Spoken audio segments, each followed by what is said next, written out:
Hey, what's up? Welcome back to the channel. I hope you're having a great day, a blessed day, and getting 1% better than yesterday, and breaking free from whatever is holding you back. I am fired up today. I felt yesterday I was maybe a little stiff on camera. I don't know. I think it was the first day getting back after a few days of vacation, hadn't recorded in a few days, and like Jan from NYC Saves Money said, it's not easy getting on camera sometimes, and you're an introvert. And I also somehow surprisingly feel that I am also. But today I'm feeling a bit more loose and a bit more fired up and back into a rhythm. Just had a great day today. I've made $57 Instacarting. That has me at $100 so far for the week, not counting Monday and Tuesday when I was gone. I made $165 yesterday. On my day off, I sold that big G.I. Joe box for $100, and I sold my second Iron Maiden album, and I made like $40 Instacarting, 43, something like that. So it got me up to 165, and you can check most of these sales I put on my Instagram page, JB Breaks Free. I try to take pics of most of the things that I have sold and for how much. And so I'm feeling good about that, feeling good about Instacarting today. I was also thinking of maybe a new hobby to get into, coin roll hunting. It's where you go to the bank and get rolls of coins and then check through them for like the copper pennies or the silver war nickels or silver coins. And it's a cheap hobby, I guess, because it's all face value. You just bring back, but it's obviously a little bit time consuming, but maybe something to do with the kids. I was thinking of that also. And what else? Speaking of being like an introvert, I want to start making some ride along videos for Instacart, and that's a huge part of my life and my biggest side hustle. And I know Sam has requested a few of those videos, and I'm dragging my feet with that a little bit, but I'm ready. I'm waiting. I'm about to get the camera today to kind of get like a POV shot, and I'm looking for a really small one to kind of make it inconspicuous while I'm into the stores. But I'm really looking forward to doing that and documenting a little bit more of my life. But that being said, I wanted to talk about three things today. First, I want to talk about assets and liabilities. I brought up some tips from Rich Dad Poor Dad the other day that spoke about assets and liabilities, but not really in depth. I want to talk about consistency, and I want to talk about the sphere of control, the Stoic philosophy of what is in our control and what is not in our control, and what we can focus on today. Rich Dad Poor Dad was one of the first two books I read on my financial freedom journey, and it taught me a great deal. This was a book I read on my phone, and it really enlightened me, and I can't wait to go back through it and maybe make a series like I'm doing with Dave Ramsey's The Total Money Makeover at this moment. But first, a little bit of assets and liabilities. He says, learn the difference and buy assets. Something that puts money in your pocket is an asset. That's a simple definition. And he says a lot of people can make it complicated. Some examples of assets could be investment real estate, a business, products like books or art, and dividends from stocks and bonds investments. He says rich people build these up. I'm a little confused about books and art. I can see art appreciating as an asset, and sometimes I do invest in sports cards as kind of a guilty pleasure. And most of those have gone up, thankfully. A few did not.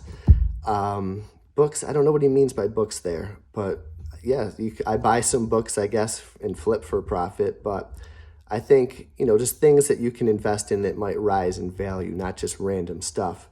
And then his simple explanation or definition for liabilities is anything that takes money out of your pocket. So that's pretty simple, like a car. Some people think cars are assets. No, vacations, concerts. This has been my guilty pleasure lately. I told you guys I went to Fish. I paid for that out of my PayPal account.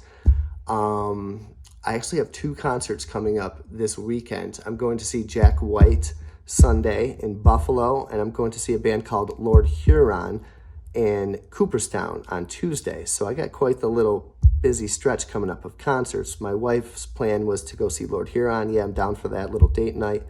Then I saw Jack White was playing, and I feel like I want to see him, see a kind of a guy in his prime, a legend. And how are we going to pay for that? Well, I paid for all of that with my money that I made from flipping. just flipping records or anything else. We have a second checking account. I have my PayPal account, my Mercari account, Poshmark account, Venmo account that I'll just use for money that I get from flipping stuff. And then I also have a second checking that's set up for expenses from my flips and also the money that I make. So that was built up pretty high. That was, I think, at about 2,000. And I ended up paying for the Jack White stuff. I just emptied some of those accounts, so that's all paid for. And then I just bought tickets with my buddy. The two of us are going to go to Syracuse and watch Trey Anastasio and Goose. And I was able to pay for that concert ticket from the second checking. So no harm done. And the account is still pretty high, and I still have tons of stuff left to sell, so I can build that all up again. And that's kind of a little bit of play money for me. But concerts are taking money out of my pocket pretty surely. Eating out, unused subscriptions. He says a budget of a poor person will be filled with these liabilities, not assets. This is a controversial one. Your home, he says the home is a liability. And I tend to believe him. He goes, most people view the home as an asset. I don't think so in the majority of cases. He cites the Great Recession when a lot of homes sold for less than what they paid for and foreclosed in short sales. A lot of people got bit there. Then he also says for most people, the mortgage is going to take money out of your hands every month. Even if your house is paid off like mine, completely debt-free, you still got to pay taxes. You still got to pay insurance. You still got to pay maintenance.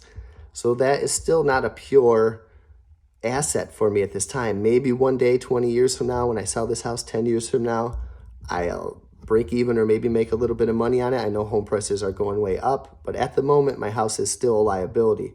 He does say a rental house can be seen as an asset if you are doing your due diligence and making money from that.